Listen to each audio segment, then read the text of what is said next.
Next week, the Omaha City Council will hear testimony on approving ordinances, allowing the city to pursue 2 separate bond agreements for a new streetcar. And as 3 News Now reporter John Kipper tells us, one of those bonds is backed by taxpayer money, something that Mayor Stothert said would not be used for the project. The public is not being asked to pay.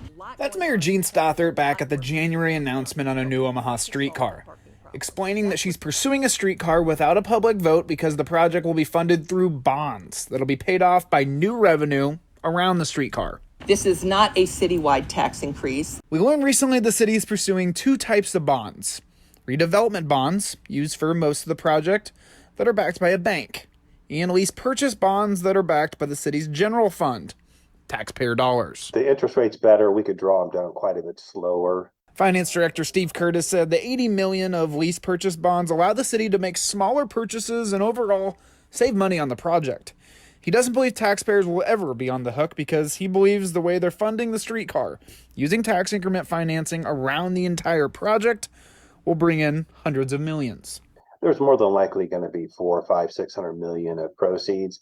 John Bartle, Dean of UNO's College of Public Affairs and Community Service, said while rising interest rates can make things more complicated for a major project, the city can always refinance. If you've got a good project, go ahead and do it.